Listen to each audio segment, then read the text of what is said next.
Jeffrey Dahmer was born on May 21, 1960, in Milwaukee, Wisconsin. His early life was a picture of neglect. His father, Lionel, was a doctoral chemistry student, often absent from home, while his mother, Joyce, struggled with severe postpartum depression. Their marriage was tumultuous, filled with loud arguments and physical fights, leaving little emotional room for Jeffrey. By age 4, Dahmer underwent a hernia surgery that seemed to change his demeanor. Once an energetic and cheerful child, he became withdrawn and unusually quiet. He spent much of his childhood observing his parents' fights, often feeling invisible amidst their chaos. The isolation and lack of emotional support created a void in Jeffrey's psyche, one that would later manifest in horrifying ways. From an early age, Dahmer exhibited an unusual fascination with death. This curiosity was sparked when he observed his father cleaning animal bones for a chemistry experiment. The clinking sound of bones intrigued him. Dahmer began collecting roadkill and animal carcasses, often dissecting them in secret. His clubhouse in the woods became his private laboratory, filled with jars of animal parts preserved in formaldehyde. At 10, he asked his father what would happen if chicken bones were soaked in bleach.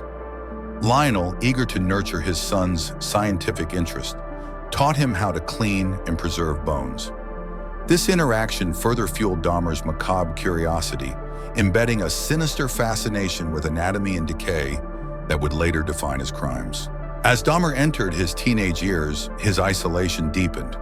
By age 14, he was drinking heavily, hiding bottles of liquor in his school bag to numb the feelings of rejection and inadequacy. At school, he was seen as odd, often staging bizarre pranks, like pretending to have seizures, to get attention. Despite his antics, Dahmer had no close friends.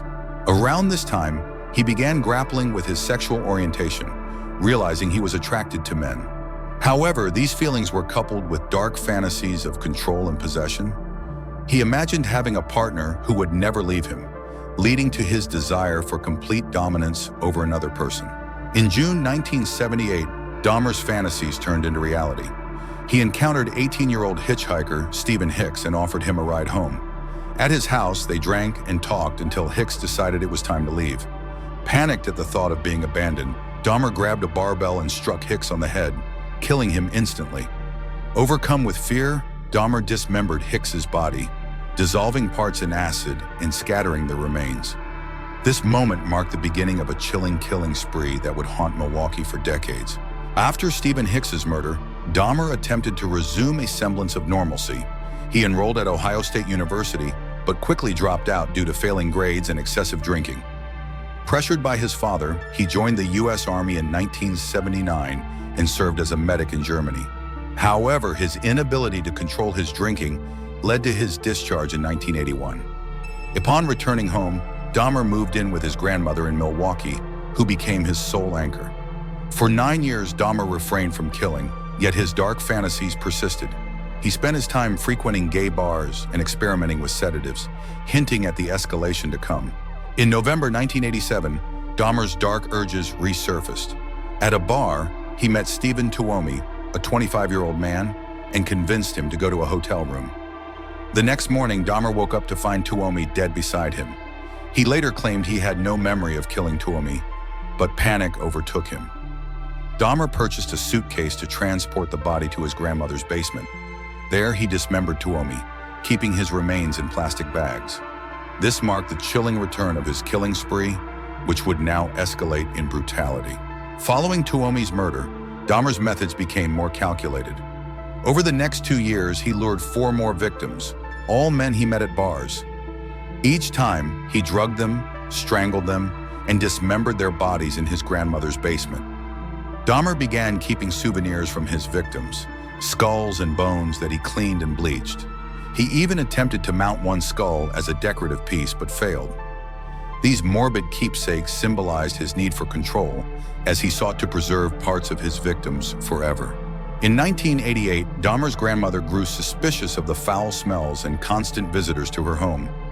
Unable to tolerate it further, she asked him to move out. Dahmer rented an apartment in Milwaukee, which gave him the privacy he craved. This newfound freedom allowed his crimes to escalate. That same year, he was arrested for molesting a 13-year-old boy, but was released on probation. While awaiting sentencing, Dahmer lured another victim to his apartment. He drugged, killed, and dismembered the man, storing his skull as a trophy. His ability to evade suspicion emboldened him, driving him deeper into his twisted world. By 1990, Dahmer's crimes reached a new level of depravity. In his apartment, he killed and dismembered multiple victims, experimenting with ways to preserve their bodies. He stored skulls in his closet, hearts in his freezer, and bones in acid-filled tubs.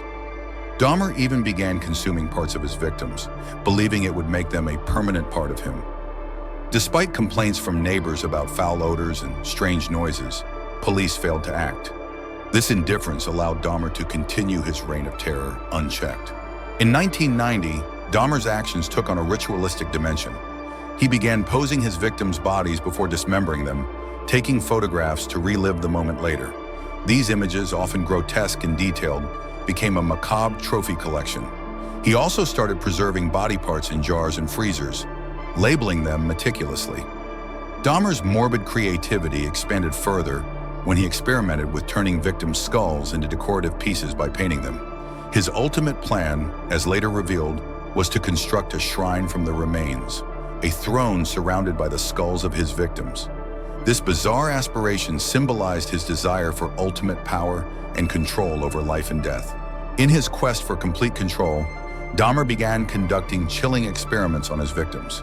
He drilled holes into their skulls while they were still alive and injected acid or boiling water into their brains. Dahmer hoped this would create a zombie-like state, leaving his victims conscious but incapable of resistance. These horrifying attempts were not only unsuccessful, but added another layer of brutality to his crimes. His need for dominance had transformed into a grotesque pseudo-scientific pursuit, blending his fascination with anatomy and his twisted fantasies. In May 1991, Dahmer lured 14-year-old Konorak Synthesomphone to his apartment. After drugging him, Dahmer attempted his zombie experiment. However, in a rare lapse of control, Konorak managed to escape. Naked and disoriented, he encountered neighbors who called the police. When officers arrived, Dahmer calmly explained that Konorak was his boyfriend and that they had an argument. The police, failing to verify his story, returned the boy to Dahmer's custody. Tragically, Konorak was killed shortly after, and his body joined the gruesome collection in Dahmer's apartment. As Dahmer's crimes intensified, so did the odor emanating from his apartment. Neighbors complained frequently about the stench, describing it as a mix of decaying meat and chemicals. Dahmer deflected suspicion by blaming a broken freezer or spoiled food. Despite numerous visits by landlords and maintenance workers, no one uncovered the truth. This allowed Dahmer to continue his killing spree unimpeded. The odor, while unbearable to others, became a chilling testament to the horrors within. On July 22, 1991, Tracy Edwards, a potential victim, escaped Dahmer's clutches. Handcuffed and terrified, he flagged down 2 police officers and led them to Dahmer's apartment. Inside, the officers discovered photographs of dismembered bodies and remains in various states of decay. What began as a routine investigation quickly turned into one of the most horrifying discoveries in criminal history. Dahmer, cornered, calmly confessed to his crimes, stating, "I should be dead for what I've done." The subsequent search of Dahmer's apartment revealed a macabre treasure trove. Police found 7 skulls, 2 hearts, and multiple organs stored in his refrigerator. There were photographs documenting each stage of his crimes and barrels of acid used to dissolve bodies. Investigators were struck by the sheer scale of his atrocities. One officer later described the apartment as more a morgue than a home. The chilling discovery shocked the nation, as details of Dahmer's 2-year killing spree came to light. Once in police custody, Dahmer waived his right to an attorney and gave a full confession. Over 60 hours, he detailed every murder, explaining his methods and motivations. He described his fascination with preserving body parts and his belief that consuming his victims would make them a part of him forever. Dahmer expressed regret, but admitted he couldn't stop himself.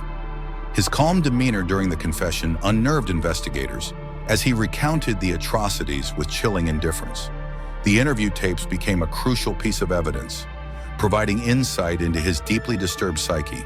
The families of Dahmer's victims were devastated as the details of his crimes emerged.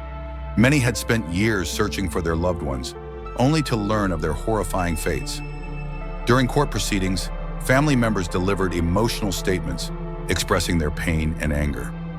One mother screamed, "I hate you," directly at Dahmer, while another tearfully asked, "Why did you take my son?" The trial was not just a pursuit of justice, but also a public reckoning with the deep scars Dahmer left on these families. Their courage in facing him became a symbol of resilience amidst unimaginable grief. In January 1992, Dahmer's trial began. Prosecutors painted a picture of a cold, calculating killer who sought pleasure in dominating and killing his victims. Dahmer's defense argued that he was mentally ill, suffering from a severe personality disorder that impaired his ability to control his actions. The jury rejected this plea, finding him sane and guilty of 15 counts of first-degree murder. He was sentenced to 16 life terms, totaling 941 years in prison. The verdict brought some relief to the victims' families, but the shadow of Dahmer's crimes continued to loom large over Milwaukee. In prison, Dahmer reportedly found religion, spending hours reading the Bible. He expressed remorse for his actions and even sought baptism, claiming he wanted redemption. However, his notoriety made him a target. Fellow inmates harassed and mocked him, and Dahmer seemed almost indifferent, often joking about his crimes. Despite his attempts to reform, many doubted the sincerity of his repentance. For the victims' families, his prison time could never equal the depth of their loss. On November 28, 1994, Dahmer was assigned to a work detail with two other inmates. Christopher Scarver, one of the prisoners, attacked Dahmer with a metal bar, striking him repeatedly. Dahmer was rushed to the hospital but succumbed to his injuries within an hour. Scarver later claimed he was executing God's justice, though his mental health was questioned. Dahmer's death was met with mixed reactions, relief from the victims' families, but also lingering questions about the justice system's handling of his case. Jeffrey Dahmer's crimes captivated the media, sparking widespread fascination and horror. Newspapers and TV broadcasts dissected every gruesome detail of his life and murders. Documentaries, books, and even a movie were created to delve into the psychology of the Milwaukee cannibal. While some saw this as a way to understand the depths of human depravity, others criticized the media for sensationalizing the tragedy and overshadowing the victims' lives. The intense coverage made Dahmer a symbol of unchecked evil, but it also raised important discussions about mental health and societal responsibility.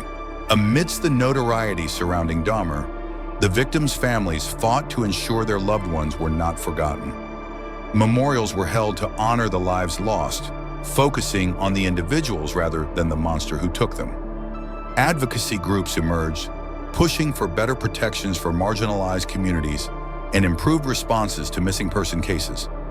The tragedy united communities in mourning and sparked collective action, ensuring the victims' stories were preserved as a testament to resilience and the importance of justice. Jeffrey Dahmer's case remains one of the most studied in criminal psychology. Experts have dissected his life to understand what drives someone to commit such atrocities. Questions about the role of nature versus nurture dominated debates. Was Dahmer born a monster, or did his upbringing make him one? His lack of remorse during the crimes and his calm confessions afterward provided insights into psychopathy and personality disorders. The case became a critical point of reference for understanding serial killers and improving early intervention methods. The Dahmer case exposed significant flaws in policing, particularly in how law enforcement handled marginalized communities. Many of his victims were young men of color, and the police's failure to act on neighbors' complaints or investigate thoroughly was heavily criticized. Reforms were proposed, emphasizing better training for officers in handling diverse communities and missing persons cases. The tragedy forced institutions to confront their biases and work towards ensuring such oversight would not happen again. Decades after Dahmer's death, the echoes of his crimes linger. His story has inspired countless discussions about justice, forgiveness, and the darkness that can exist within humanity. Pop culture often revisits his life, but it remains a source of pain for the victims' families. The apartment where his crimes occurred was demolished, but the scars on the city of Milwaukee endure. Jeffrey Dahmer's legacy is not one of glorification, but of caution, a reminder of what can happen when red flags are ignored and accountability is absent. Shadow Mysteries, unraveling the horrifying mysteries of crime cases. Don't forget to subscribe to the channel to catch the next thrilling and suspenseful episodes.